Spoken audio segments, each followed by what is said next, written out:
Et est-ce que tu penses que globalement, c'est vrai qu'en France, il y a pas d'organe de centralisation d'aide un petit peu des gens de cette communauté justement? Est-ce que tu penses qu'en France, il y a pas assez de communautarisme, je veux dire positif?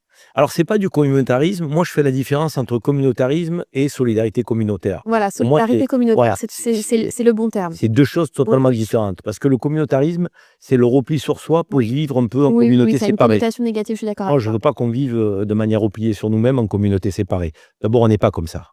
C'est pas notre mentalité, c'est pas notre culture. Nous, on est plutôt des universalistes. Donc très en phase avec les valeurs de la République, en réalité. Et c'est pas assez dit, ça. Et de l'autre côté, je pense qu'il y a une solidarité communautaire à mettre en œuvre, mais comme d'autres communautés, hein. C'est vraiment Je veux dire, c'est le très bon terme. Et justement, je trouve que ça manque en France. Il y a pas de solidarité communautaire, justement. Ah non, il y en a C'est pas. dommage, elle est pas organisée, Mais alors pourquoi que il y c'est en a quelque chose pas? de très positif. Pourquoi il y en a pas? Comme on essentialise ces populations réfutent et craignent d'être taxées de communautaristes. Intellectuellement, on n'a pas fait la distinction entre communautarisme et solidarité communautaire. Les Juifs l'ont fait. Les Juifs ont une solidarité communautaire remarquable. Les Juifs, les Libanais, Les Arméniens, et que toutes les origines avec une diaspora forte ont intrinsèquement mis en place ce système de solidarité. Et nous, on ne l'a pas fait parce qu'on a peur d'être pointé du doigt, d'être accusé de communautarisme. Or, tu peux totalement être français, fier de l'être, sans aucun problème, et être en solidarité communautaire avec ta diaspora.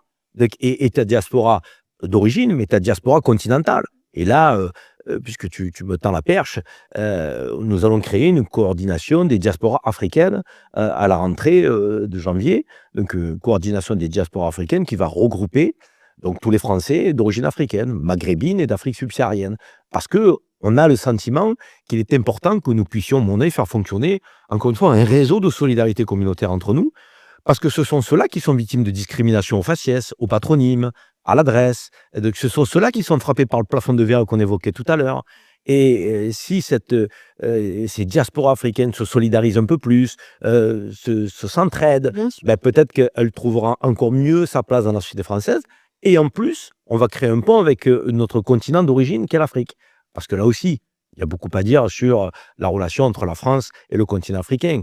Donc il y a une vision que les diasporas peuvent porter, qui est totalement à l'encontre et à l'opposé de ce que la France a fait en Afrique, même après les processus de décolonisation. Parce qu'il y a eu décolonisation politique, mais il y a eu poursuite de la colonisation économique.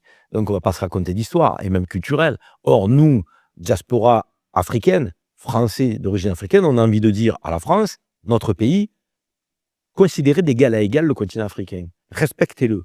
Donc, commercez avec, mais il faut que ce soit du gagnant-gagnant. Les matières premières en Afrique, arrêtez de les piller. Il faut les transformer en Afrique, avec des entrepreneurs africains, au service de la jeunesse africaine. Parce que vous ne pouvez pas dire qu'il ne faut pas que les flux migratoires du continent africain viennent chez nous et empêcher l'Afrique de se développer avec ses ressources. Il y a une schizophrénie là. Parce que si les Africains veulent traverser la Méditerranée au péril de leur vie, c'est parce qu'il n'y a pas d'avenir en Afrique. Parce qu'il n'y a pas d'entreprise en Afrique. Il n'y a pas d'industrie en Afrique. Ils ont les matières premières, c'est le continent le plus riche de la planète, mais dont on pille les matières premières pour les transformer en Asie et en Europe ou aux États-Unis. C'est insupportable. Donc moi, je suis pour la transformation des matières premières africaines en Afrique, avec des entrepreneurs africains, dans une démarche de coproduction. On peut monter des JV, des joint ventures, donc travailler ensemble avec les entreprises françaises, africaines. C'est du gagnant-gagnant. C'est quand même assez simple à faire. Toutes les sociétés se mettent d'accord sur ça. L'Afrique, c'est là où il y a le plus de potentiel économique. En plus. Les marchés sont extraordinaires, que ce soit la finance, ou toutes les sociétés de services s'implantent là-bas parce que c'est le marché de demain, c'est l'Afrique. Alors, c'est le marché de demain, et d'autant plus, il y a quelque chose qu'on ne dit pas. Nous avons un continent européen de 450 millions d'habitants. Dans 25 ans, l'Europe, ce sera 420 millions d'habitants. On va perdre 30 millions d'habitants. L'Afrique, aujourd'hui, c'est 1,5 milliard d'habitants. Dans 25 ans, c'est 2,5 milliards d'habitants. Dans 25 ans, l'Afrique va gagner 1 milliard d'habitants. Vous voulez dire quoi? Aux Africains, on pille vos ressources, mais vous crevez la bouche ouverte en Afrique? C'est insupportable. Si vous voulez que la jeunesse africaine reste en Afrique, il faut donner des opportunités économiques aux Africains en Afrique, dans leur pays. Et donc ça veut dire des partenariats, une coopération d'égal à égal, gagnant-gagnant. Si l'Europe ne comprend pas ça, alors il ne faut pas qu'elle se plaigne de voir des Africains vouloir traverser la Méditerranée pour venir chercher un Eldorado, certes, qui n'existe peut-être plus en Europe, mais ils viendront quand même tenter leur chance en Europe. Parce qu'on pille leurs ressources aujourd'hui. Il faut dire la Il y vérité. en a qui vont dire on peut responsabiliser l'Afrique aussi de son état et pas responsabiliser les Occidentaux de ce qui se passe. Mais l'Afrique, aujourd'hui, on voit qu'il y a une prise de conscience. Parce que si on voit que la France a été chassée de certains pays africains, notamment avec ses bases militaires, parce que l'Afrique n'a plus envie d'être sous le joug français. Et on a une population africaine aujourd'hui avec des jeunes qui sont réveillés, qui sont en contact avec le monde grâce à ça. Et qui ont envie d'une liberté, d'une émancipation. Ils ont envie de vivre dans leur pays comme on vit ailleurs. Et donc, ils ont envie que leur pays se développe et sorte d'une approche, j'ai envie de dire, néocoloniale. Et donc, il y a une envie des populations africaines à s'émanciper et qui poussera des nouveaux dirigeants africains à ne plus jouer le jeu du clientélisme tel qu'il a été jusqu'à présent mis en œuvre. Et puis, après, il en va de l'intérêt de l'humanité, hein. Donc, l'intérêt de l'humanité, c'est quand même, je dirais, la cohésion entre les continents, la guerre des civilisations que certains appellent. Moi, je la réfute. Donc, moi, je m'y oppose. Je pense qu'on doit vivre ensemble. Donc, en maîtrisant les ressources naturelles, en maîtrisant aussi les enjeux de démographie. Mais tout ça, ça se fera que si on est dans un climat apaisé. Non, parce que les gouvernements africains ont joué le jeu, ils étaient complètement partie prenante Bien sûr, avec l'Europe. bien sûr, bien sûr. Non, il faut créer une nouvelle relation euro-africaine. Donc, nos deux continents ont des intérêts partagés. Et si je dois jouer un rôle à l'avenir au sein d'une ONG ou au sein d'une action engagée, même économique, business ou quoi, ça sera au service d'une relation euro-africaine revisitée, repensée, gagnant-gagnant. Moi, ça me tient à cœur. L'Afrique me tient énormément à cœur. Et je suivrai ces aventures parce qu'en plus, j'adorais aussi prendre part à ce sujet. Il y a énormément de choses à faire. La bancarisation des populations africaines, toutes les sociétés de services qui s'implantent là-bas et qui n'ont pas de... Il y a énormément de choses à faire. Donc, je suivrai tes Il y a aventures. 200 millions de femmes et d'hommes aujourd'hui dans le monde qui font partie de la diaspora africaine. 200 millions de femmes et d'hommes qui souvent réussissent, trouvent leur place dans les sociétés dans lesquelles elles sont installées.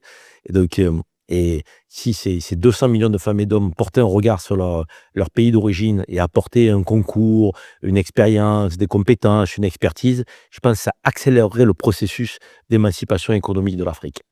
C'est aussi quelque chose auquel il faut contribuer. Et puis, il y a 50 millions de PME donc, sur le continent, donc, ce qui est énorme. Mais c'est plutôt des micro-entreprises aujourd'hui, très très petites, qu'il faut aider à se développer donc pour qu'elles puissent effectivement prendre plus de place, plus d'ampleur, créer plus d'emplois, plus de richesses. Implémenter les multinationales en Afrique, mais avoir une organisation et un management qui est africain et non pas déplacer en fait des expats européens là-bas. En puissancer les populations locales. Il se passe des choses, hein. Quand on voit l'Union africaine créer une zone de libre-échange, donc la ZECLAF, donc, au sein de l'Union africaine, au sein du continent africain, il se passe des choses. Ça veut dire on a une zone de libre-échange en Europe où il n'y a pas de barrière douanière entre les commerces qui est effectué entre les pays de l'Union européenne. Demain, il n'y aura pas de barrière douanière entre les pays du continent africain lorsqu'ils commerceront entre eux. Et les barrières douanières se situeront aux confins et aux frontières du continent africain. Donc ça va dans le bon sens. Il y a cette prise de conscience. Il faut l'accélérer. Et revenons à la France. Qu'est-ce que tu conseillerais parce que je pense qu'il y a pas mal de gens qui vont nous écouter et peu de personnes finalement ont des opinions politiques tranchées parce qu'ils ne s'informent pas. Qu'est-ce que tu conseillerais aux gens pour éveiller justement cette conscience un peu politique chez eux? C'est difficile comme question parce que moi je pense qu'il faut être curieux de toute manière dans sa vie, donc de manière un peu naturelle et automatique, curieux pour être au fait de l'actualité, curieux pour s'enquérir des questions économiques, curieux pour bien comprendre le monde et la manière dont il se développe. Donc je pense que chacun doit faire aussi un travail de curiosité pour s'enrichir et pas simplement écouter et prendre pour argent comptant tout ce qui peut se dire ici ou là. Et c'est vrai que les réseaux sociaux, ça peut être le meilleur, mais ça peut être le pire aussi. En fait, c'est comment prendre part à la politique quand justement tous les discours sont maintenant uniformes, sont aseptisés, sont pas forcément sincères, tu l'as dit. Les gens sont juste abreuvés de passages télé, etc. Et moi, j'ai fait aussi mon média pour pouvoir rendre l'information peut-être un peu plus digeste et qu'on puisse parler. Je suis pas journaliste, je suis complètement indépendante, évidemment, mais voir les personnes telles qu'elles sont en dehors des discours et des pitchs qu'on voit à la télé qui sont extrêmement répétitif. Oui, mais les formats longs tels que le tien, c'est des formats aujourd'hui, à mon avis, qui sont très importants. Parce que le média mainstream, c'est des formats très courts. Donc en 30 secondes, il faut livrer une pensée et c'est souvent une punchline. Une punchline, elle ne peut pas résumer une pensée.